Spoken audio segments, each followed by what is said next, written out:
Abortion is one of those topics which brings out the worst in people, and indeed brings out many of the worst people. I happened across a discussion on the interwebs of the entirely reasonable ruling by a Texas federal judge that a doctor cannot be forced to treat a woman who has had an abortion if they have strong religious objections, linked below, which provoked this response: "They're in the wrong field then. It's about your patient's health, emotion, mental and physical well-being. That's it, end of story." And "see how much this is like the Third Reich this is going to be." As obviously Trump is literally Hitler, despite Trump not being president and having precisely sod all to do with this ruling. And I ask you, if you were Abortion Rights, the national pro-choice campaign, who would you pick to be a spokesperson? Would you pick someone erudite, articulate and informed, or would you pick Kate Smurthwaite? Yes, they picked Kate Smurthwaite. Thus, while doing a bit of research, I chanced across the most tedious 3 minutes of my life. The programme on the ethics of abortion lasted an hour or so, but 3 minutes was all I could manage due to Kate Smurthwaite doing what she does best, demonstrating that she's an utterly charmless Burke. The problem with the abortion debate is that it is built on lies. The obvious lies being the terms used, pro-choice versus pro-life. It's just a bundle of cells, or the falsehood that the pro-life side is made up entirely of men who are seeking to impose their control on a woman's body, or, and this is my favourite, the recently invented notion that a fetus/baby is a parasite. I'm guessing that those on the pro-choice side have to tell themselves these lies because they know that what they are doing is wrong. And perhaps nothing demonstrates this so clearly as the case of Edward Atkinson, linked below, who was an anti-abortion campaigner jailed for 28 days for sending pictures of aborted fetuses to the Queen Elizabeth Hospital in King's Lynn.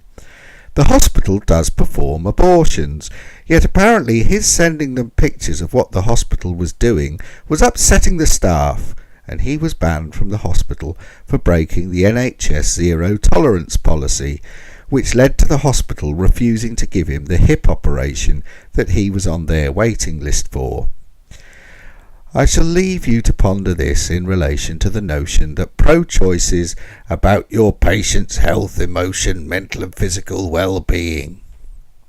It should also be pointed out that the Texas ruling allows doctors not to treat trans people should they have a religious objection, which is perhaps informative given that the argument made by feminists and others about trans people is that it is unethical to destroy healthy tissue.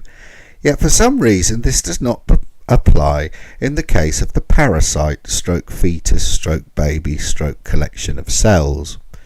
Something else the pro-choice lobby lie about is the general narrative, in which every woman seeking an abortion is starring in her own personal remake of Cathy Come Home, or perhaps Tessa the D'Urbervilles, or some equally famous fiction, with the woman a hapless victim caught in the tide of society's oppression. The pathos of this is rather delicious, when measured against the narrative of the strong woman pushed everywhere else. Those of a literary bent will understand the tragedy and no doubt the irony of this play on the traditional fallen woman. But of course, being a man, I would say that, wouldn't I? Yes, I would, and I just have. And before you leap to conclusions, I'm not opposed to abortion.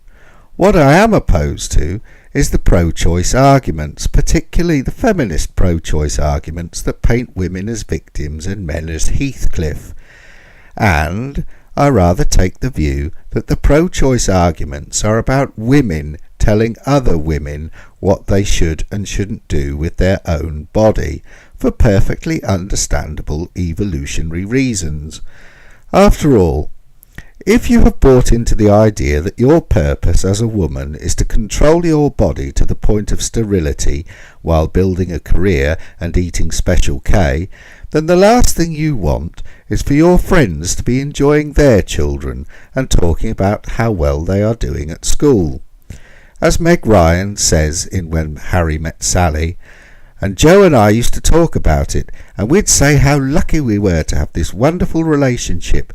We can have sex on the kitchen floor and not worry about the kids walking in. We can fly off to Rome on a moment's notice. And as we know, they never did fly off to Rome, and the kitchen floor was hard Mexican ceramic tile.